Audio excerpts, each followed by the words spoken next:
그는 왜 먹지 않는가? 프란츠 카프카 단편 소설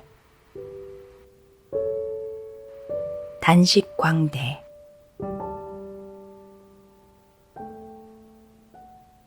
요 20, 30년 사이에 단식 광대에 대한 관심은 사뭇 쇠퇴해버리고 말았다.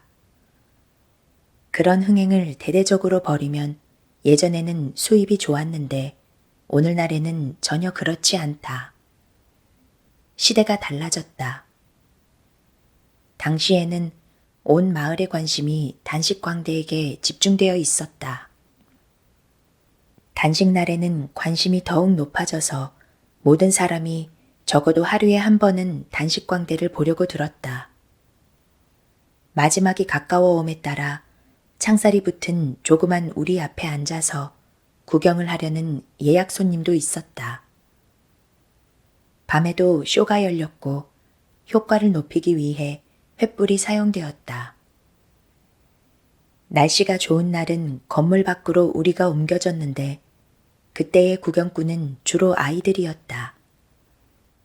어른들에게는 단순한 농담거리에 지나지 않는 것도 아이들은 놀라서 입을 벌리고 조심스럽게 서로서로 손을 맞잡으면서 단식광대를 쏘아보고 있었다.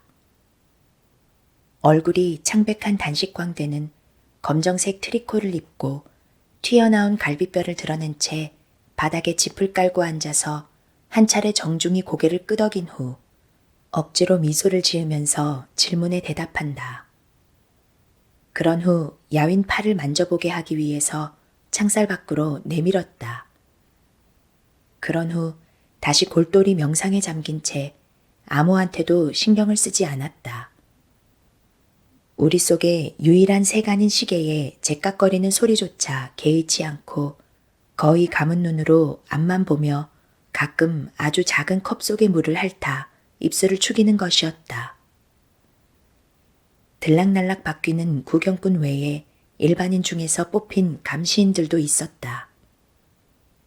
묘하게도 그들은 대부분 푸죽한 주인이었는데 그들은 단식광대가 몰래 음식을 먹거나 하는 일이 없도록 늘 세 사람씩 밤낮으로 망을 보는 일을 담당하고 있었다. 그러나 그것은 대중의 기분을 만족시키기 위해서 행해지는 형식에 지나지 않았다. 노련한 사람들은 그가 단식을 하는 동안 무슨 일이 있더라도 설사 강요를 받았더라도 단 한 숟가락도 음식을 입에 대지 않는다는 것을 잘 알고 있었다. 기회의 명예가 그것을 허용하지 않았다. 물론 어느 감시인이나 다 그 사실을 알고 있다고는 할 수 없었다. 더러는 밤에 망을 보는 사람 가운데 일부러 먼 구석에 모여 카드놀이에 열중하는 패가 있었다. 분명히 그들의 의견으로는 단식광대가 몰래 숨겨가지고 있는 음식물 중에서 그것을 꺼내 좀 우물거리게 만들어주자는 속셈도 있었다. 사실 이런 감시인만큼 단식광대를 괴롭히는 것은 없다. 감시인들은 그를 비참한 기분에 빠뜨리고 단식을 무척 어렵게 만든다. 때로는 육체적 고통을 이겨내어 망을 보는 사이 견뎌낼 수 있을 만큼 노래를 부르고 사람들에게 그들의 의혹이 얼마나 부당한 것인가 보여주려 했다. 그러나 그것은 그다지 도움을 주지 못했다. 그렇게 하면 그들은 노래를 하는 사이에도 먹는 그의 재간에 감탄하는 것이었다. 창살 바로 곁에 앉아 장내의 희미한 조명에 만족하지 못하고 흥행주가 건네준 회중전등으로 그를 비추는 감시인들 편이 그에겐 훨씬 마음 편했다. 눈부신 빛은 조금도 불편하지 않았다. 잠을 자는 일은 그에게는 전혀 불가능한 일이었으며 잠시 꾸벅꾸벅 조는 것은 어떠한 조명이라도 어떠한 시각이라도 10,000원의 소란한 장내에서도 할 수 있었던 것이다. 이런 감시인과 같이 한다면 너무 기뻐서 밤새도록 전혀 잠을 자지 않고도 지낼 수 있었다. 그들과 농담을 하고 지방 순회 생활의 경험을 이야기해주고 또 그들의 이야기에도 귀를 기울였는데 그것은 모두 그를 잠을 재우지 않음으로써 자신이 우리 안에 음식을 전혀 가지고 있지 않다는 것. 그들 가운데 누구도 불가능한 단식을 해낼 수 있음을 보여주기 위해서였다. 그러나 그가 가장 행복했던 것은 이윽고 아침이 되어 스스로가 생활했을 때 넉넉할 정도의 아침 식사가 운반되고 고생스러운 철야의 망을 본 뒤에 건강한 남자가 가지는 식욕을 가지고 덤벼들 때였다. 이 아침 식사는 감시인을 부당하게 매수하는 짓이라고 생각하는 이들조차 있기는 했지만 그것은 지나친 일이었다.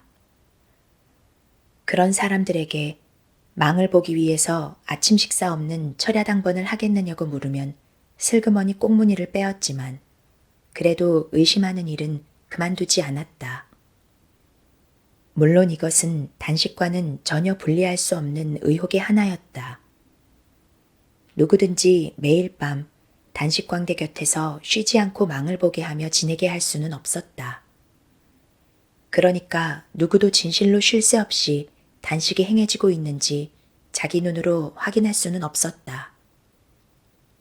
그것을 아는 것은 다만 단식광대 자신뿐이었다. 그만이 단식하는 자이자 동시에 단식에 만족하는 관객이었다. 그런데 그는 안타깝게도 그 일로 만족을 느껴본 적은 없었다. 단식광대의 수척한 모습을 차마 두 눈으로 볼 수 없어서 흥행장소에서 멀리 떨어져 있는 사람들도 있었지만 그토록 야위어 있는 것은 단식 탓이 아니라 자기 자신에 대한 불만 탓이었다. 다시 말하면 단식이 얼마나 수월한지 알고 있는 자는 그뿐이었다. 다른 어떤 전문가도 진실을 몰랐다. 그는 사람들에게 단식이야말로 이 세상에서 가장 수월한 일이라고 했으나 사람들은 그의 말을 믿지 않았다. 극히 호의를 가진 경우에나 겸손하다고 여길 정도이고 대개의 경우 선전을 좋아한다든가 사기꾼이라고 생각했다. 사기꾼이라면 어렵지 않게 해내는 방법을 터득하고 있을 것이므로 단식은 수월할 것이고 그것을 고백할 정도로 뻔뻔스러움도 갖고 있게 마련이다. 이런 일을 그는 모두 참아야만 했다. 해가 지남에 따라 익숙해지기도 했지만 마음속에서 이 불만은 그를 계속 괴롭혔으며 이제까지 한 번도 어떤 단식 기간 다음에도 자진해서 우리에서 나온 적은 없었다. 단식의 최대 기간을 흥행주는 40일로 정하고 그 이상의 단식은 어떤 세계적인 대도시에서도 시키지 않았는데 그것도 충분한 이유가 있었다. 경험으로 보면 40일 정도는 광고를 차차 고조시켜 가서 도시의 관심을 더욱 부채질할 수 있었지만 그것을 넘으면 손님이 떨어져 나가고 수입도 사라지는 것이 명백했다. 물론 이때 도해지와 시골은 약간의 차이가 있었고 원칙적으로 40일이 최대 기간으로 인정되었다. 이렇게 해서 40일째가 되면 꽃으로 뒤덮인 우리의 문이 열리면서 열광한 군중이 반원형의 계단식 좌석을 메웠다. 그리고 군악대가 연주를 하면 두 사람의 의사가 단식 광대에게 필요한 계량을 실시하기 위해 우리 안으로 들어간다. 그 결과는 메가폰으로 장내에 알려지며 마지막으로 두 젊은 부인이 추첨에 당첨된 행운을 기뻐하며 나타나서 단식 광대를 우리에서 두세 단 아래로 안내하려고 한다. 그곳에 조그만 테이블 위에는 신중하게 선택된 환자용 식사가 준비되어 있다. 이 순간 단식 광대는 언제나 거부하는 것이었다. 그는 뼈와 가죽뿐인 팔을 그에게로 몸을 구부린 부인들이 친절히 내미는 손 안으로 자진해서 밀어넣기는 하지만 몸을 일으키려고는 하지 않았다. 왜 40일이 지난 지금 그것을 그만두느냐? 좀 더 오래, 무한히 오래 계속할 수 있는데 어째서 바로 지금 그의 단식이 최고의 경지까지 다다르지 않은 지금 그만두느냐? 어째서 사람들은 그가 좀 더 단식을 지속시키고 세계 역사상 최대의 단식 광대가 될 뿐만 아니라 더 나아가 자기 자신을 넘어서 상상도 못할 정도까지 이르는 명예를 빼앗으려 하는가? 그는 자신의 단식 능력에 한계를 느끼지 않았다. 어째서 그를 이토록 칭찬하는 체하는 관중이 그에게는 이다지도 인내심을 가지지 않는가? 그가 단식을 계속하는 일을 견뎌낼 수 있는데도 불구하고 어째서 그들은 그것을 참으려 하지 않는가? 또한 그는 지쳐서 집 위에 기분 좋게 앉아 있는데 그들의 요구대로 일어나서 음식이 있는 곳으로 가야만 했다. 식사에 대한 생각만 해도 가슴이 메스꺼워졌지만 그것을 입 밖으로 내는 일은 부인들을 생각해서 간신히 참고 있었다. 그리고 그는 언뜻 보아 다정한 것 같은 실은 무척 잔인한 여성들의 눈을 들여다보며 약하디 약한 목 위에 지나치게 무거운 머리를 흔들었다. 그러나 이때 언제나 있는 일이 일어났다. 흥행주가 와서 입을 다문 채 두 손을 단식광대 위에 올려 마치 하늘을 향하여 집 위에 있는 하늘의 창조물이자 가련한 이 순한 자를 보아주소서 하고 부르고 있는 것 같았다. 그리고 단식광대의 허리를 과장된 조심스러움으로 안으면서 자신이 지금 얼마나 부서지기 쉬운 것을 다루고 있는지 믿게 하려고 했다. 그러고 나서 흥행주가 은밀히 그의 몸을 흔들었으므로 다리와 윗몸이 저도 모르게 흔들흔들했다. 어느새 죽은 사람처럼 창백해져 있는 부인네들의 손으로 넘겼다. 이제 단식광대는 모든 것을 참고 있었다. 가슴에 들이운 머리는 굴러내려와서 어찌된 셈인지 거기에서 멎은 듯이 보였으며 몸은 속이 비어있는 것 같았다. 다리는 자신을 보존하려는 충동에서 두 무릎을 딱 붙이고 있었는데 그래도 계속 무대 바닥을 휘저었다. 그것이 진짜 바닥이 아니며 진짜를 찾고 있다는 듯이. 몸 전체의 무게가 하기야 극히 가볍지만 부인 한 사람에 걸려 있었다. 그 여자는 도움을 청하고 숨을 헐떡거리면서 하다못해 얼굴이 단식광대에게 닿지 않도록 목을 들 수 있는 한 뺐지만 잘 되지 않았으며 운 좋은 짝패 부인이 떨면서 단식광대의 조그만 뼈묶음 같은 손을 받들듯이 하고 쥐고 가는 일만으로 만족하고 있으므로 기쁨에 들끓는 장내가 홍소를 터뜨리는 가운데 와락 울음을 터뜨려서 이미 대기하고 있던 허드렛 일꾼과 교대하지 않으면 안 되었다. 그러고 나서 식사할 순서가 되어 흥행주는 실신에 가까울 정도의 혼수 상태에 빠진 단식광대에게 음식물을 조금 흘려넣었다. 이때 이런 모습으로부터 관중의 주의를 다른 데로 돌리기 위해서 유쾌한 수다를 떨었다. 다시 그는 단식광대한테 속삭임을 받는 체하고는 관중을 위한 축배의 인사말을 했다. 오케스트라는 한결 화려한 음률로 연주하여 전체의 분위기를 돋우었다. 이것으로 끝이 나서 사람들은 돌아갔다. 그 누구도 자신이 본 것에 대해 불만을 털어놓을 권리는 없었다. 다만 단식광대만이 늘 그만이 불만이었다. 이렇게 해서 그는 규칙적인 짧은 휴식 시간을 사이에 끼고 오랜 세월 타인에게서 영광스런 존경을 받았지만 사실은 우울한 나날을 보냈다. 게다가 아무도 그 우울함을 진지하게 받아줄 수가 없었으므로 더욱더 그것을 키워나가면서 지내고 있었다. 어떻게 그를 위로하면 좋을까?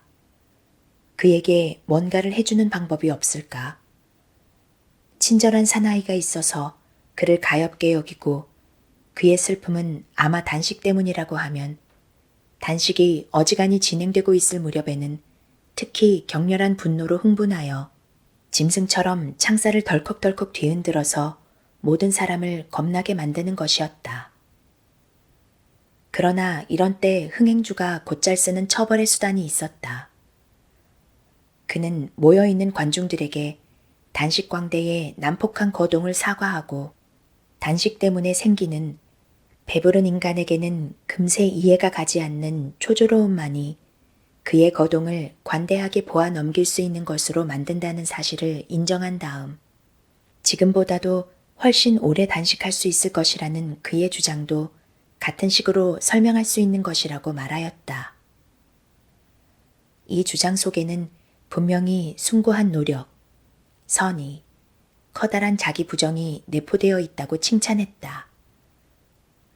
그러나 그러고 나서 이내 팔기도 하는 사진을 보이고 무척 쌀쌀맞게 이 주장을 부정하려고 했다. 즉, 그 사진에는 단식광대가 단식을 시작한 지 40일이 지나 쇠약한 나머지 푹 꺼질 듯이 되어서 침대에 누워있는 것이었다. 단식광대가 잘 알고 있기는 하지만 언제나 새삼스럽게 낙담하게 되는 이런 식의 진실 왜곡은 그에게 몹시 고통스러웠다. 빨리 끝낼 수 있는 단식의 결과가 이 경우에 고통의 원인으로 간주되었다. 이 우열성, 이 우열한 세계와 대항하여 싸우는 것은 불가능했다. 그래도 여전히 그는 희망을 잃지 않고 창살에 기대어 열심히 흥행주의 말을 듣고 있었지만 사진사가 나타나면 언제나 창살에서 손을 떼고 한숨과 함께 집더미 속으로 무너져 쓰러졌다. 안심한 관중은 다시 가까이 와서 구경할 수가 있었다.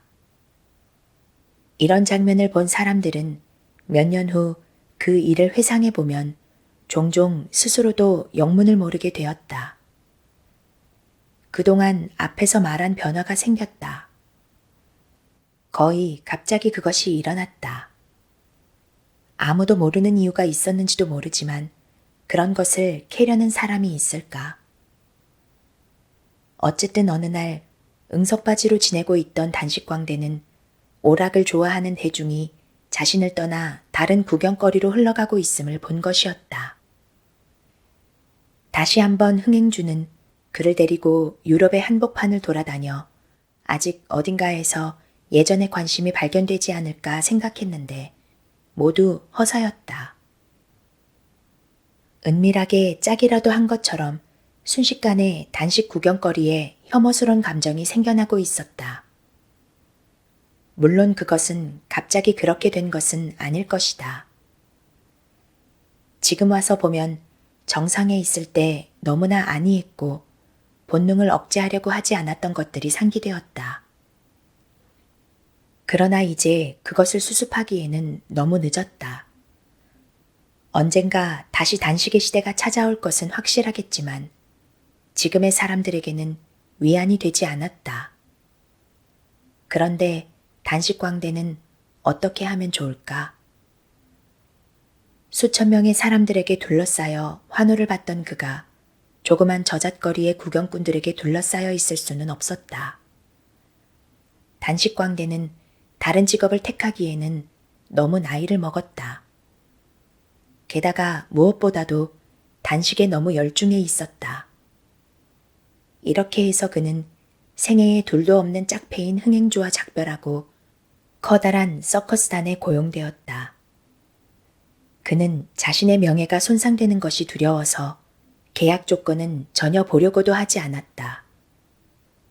언제나 많은 인간, 동물, 도구의 조화를 유지하며 갈아치워가는 커다란 공마다는 누구라도 언제든지 설사 단식광대라도 물론 저마다 응분의 대가를 지불하면서 쓸 수가 있었다. 게다가 이 특별한 경우는 다만 단식광대 자신뿐만이 아니라 과거 인기인이었던 그의 이름도 함께 고용된 것이다. 늙어서도 쇠하지 않는 이 기회의 성질을 감안하면 벌써 한창 때를 지난 늙어빠진 광대가 한가한 서커스의 위치로 도피하려 했다고는 절대로 말할 수 없었다. 반대로 단식광대는 전과 마찬가지로 단식할 수 있다. 공마단 측은 즉각 그것을 인정했지만 정말은 지금이야말로 세계를 과연 그렇구나 하고 경탄시킬 수 있을 것이라고까지 주장했다. 그러나 이 주장은 단식광대가 열심히 노력한다는 사실을 금세 잊어버리는 시대의 풍조를 생각한다면 노련한 사람들에게는 미소밖에 불러일으키지 않았다. 그러나 단식광대도 현실에 눈을 가리고 있었던 것은 아니다. 우리에 넣은 그를 인기 종목으로 내세워 무대 안에 두거나 하지 않고 바깥에 동물 사육장 근처에 머물게 하고는 그것을 당연한 것으로 여기고 있었다. 색색으로 쓰여진 큼직한 문구가 우리를 둘러싸고 있는 거기에 동물을 보려고 동물 사육장으로 서둘러 가노라면 단식광대가 있는 곳을 지나므로 거기서 잠시 멈춰서는 것을 거의 피할 수 없는 일이었다. 좁은 통 뒤에서 사람들이 밀려와 목적지인 동물 사육장으로 가는 길에 이렇게 멈춰 서 있는 것이 납득이 되지 않아 좀 더 천천히 보는 것을 방해하지 않았더라면 아마도 사람들은 그가 있는 곳에 좀 더 오래 머물러 있었을 것이다. 이것은 단식광대가 평생의 목적으로 고대하고 있던 구경의 시간을 오히려 두려워하는 이유이기도 했다. 그도 처음에는 공연의 휴게 시간을 기다릴 때면 지칠 지경이었다.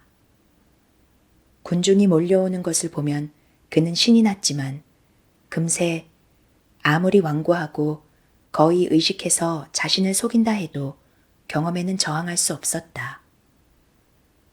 대개 언제나 예외 없이 동물 사육장을 향해 가는 사람들 뿐이라고 확신한 것이다. 멀리서 보면 여전히 굉장한 광경이었다.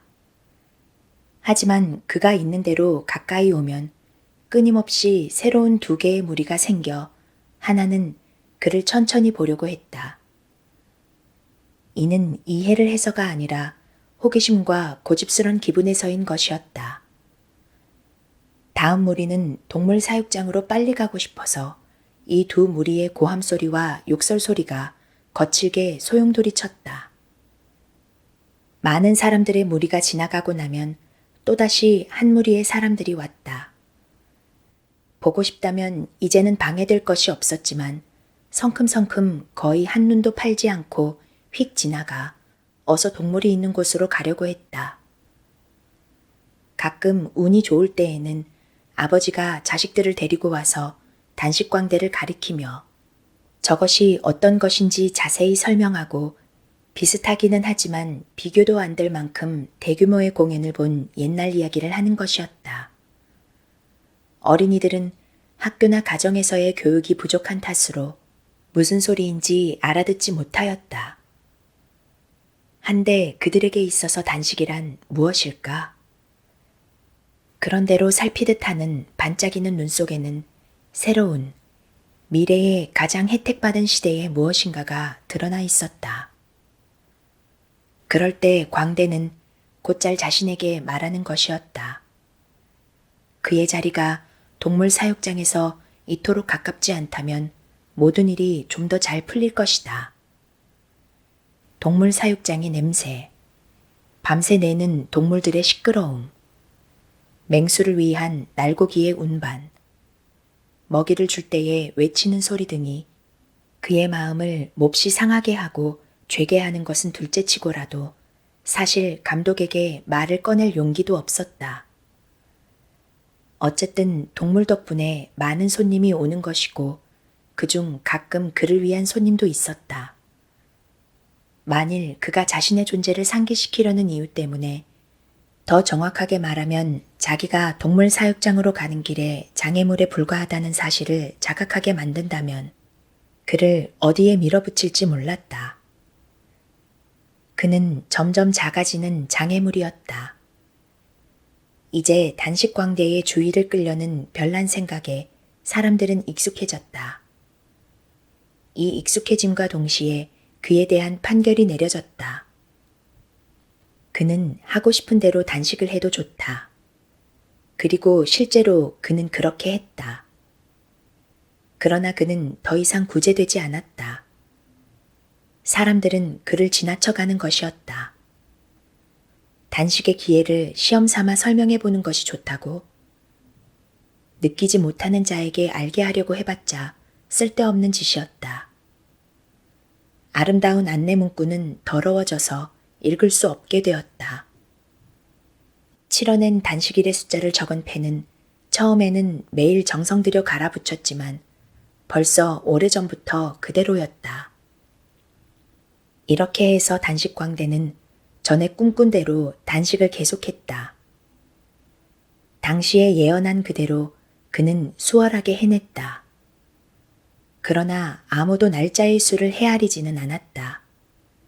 아무도 단식광대조차도 얼마만한 실적이 이미 올려졌는지 알지 못했다. 그의 마음은 울적했다. 그리고 한가한 사나이가 멈춰서서 낡은 숫자를 비웃으며 속임수니 하는 말을 던질 때가 있었는데 이것이야말로 차가움과 타고난 고약한 심술이 만들어낸 가장 어리석은 거짓말이었다. 단식광대가 속인 것은 아니었다. 그는 정직하게 일했다. 그러나 세상 사람들이 그를 속이고 적절한 보수를 주지 않은 것이었다. 그러나 그로부터 다시 많은 날이 흐르고 그것도 끝이 났다. 어느 날 우리가 한 감독의 눈에 띄었다. 그는 허드렛 일꾼에게 어째서 아직 충분히 쓸 수 있는 우리를 썩은 짚을 넣은 채 사용하지 않고 버려두느냐고 물었다. 아무도 몰랐지만 겨우 한 사람이 숫자를 쓴 패로서 단식광대를 생각해냈다. 막대로 짚을 헤집어 쑤시자 단식광대가 있었다. 아직도 단식을 하고 있는 건가? 감독이 물었다. 대관절 언제 그만둘 건가? 용서해 주시오, 여러분. 단식광대는 속삭였다. 귀를 창살에 대고 있던 감독만 그 말을 알아들을 수 있었다. 괜찮아. 감독은 말하고 손가락을 이마에 대보고 단식광대의 상태를 종업원들에게 귀띔했다. 용서해 줄게. 난 늘 단식으로 당신네들한테 감탄받고 싶다고 생각하고 있었어. 단식광대는 말했다. 우리는 실제로 감탄하고 있네. 감독은 상냥하게 말했다. 하지만 감탄해선 안 되는데. 단식광대가 말했다. 그래, 그럼 감탄 안 하겠네. 감독은 말했다. 어째서 감탄해선 안 되나? 난 단식하지 않을 수 없으니까. 그렇게밖에 할 수 없으니까. 단식광대는 말했다. 어렵쇼? 감독이 말했다. 어째서 단식밖에는 못한다는 건가? 그건 내가. 단식광대는 말하고 머리를 조금 들어 키스하듯이 입술을 오므려 내밀고는 한마디도 헛듣지 않도록 감독의 귓속에다 대고 속삭였다. 그건 내가 맛있다고 생각하는 음식을 찾아내지 못했기 때문이야. 만일 찾아냈다면 남의 이목을 끄는 짓을 하지 않고 당신이나 여러 사람과 마찬가지로 배불리 먹었을 거야. 이것이 마지막 말이었다. 그러나 눈물이 어린 그의 눈 속에는 이제는 자랑스럽지는 않지만 확고하게 단식을 계속해갈 확신이 떠오르고 있었다. 자, 어서 치워라. 감독이 말했다.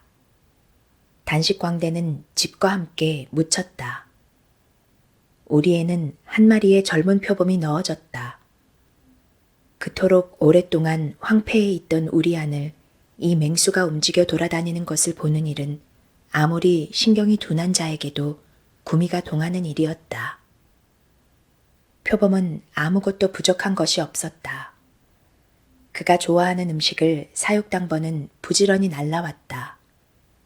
자유조차도 그리워하고 있지 않은 듯했다. 이 고귀한, 필요한 것을 넘쳐 터질 정도로 갖추고 있는 표범은 자유도 몸에 지니고 있는 것 같았다. 입속 어딘가에 그것이 숨겨져 있는 듯했다. 그리고 삶의 기쁨이 표범의 입속으로부터 세찬 불길처럼 흘러나와 그것을 견디기가 관중에게는 용이한 일이 아니었다. 그러나 그들은 자신을 이겨내고 우리 둘레에 밀려와서는 결코 움직이려고 하지 않았다.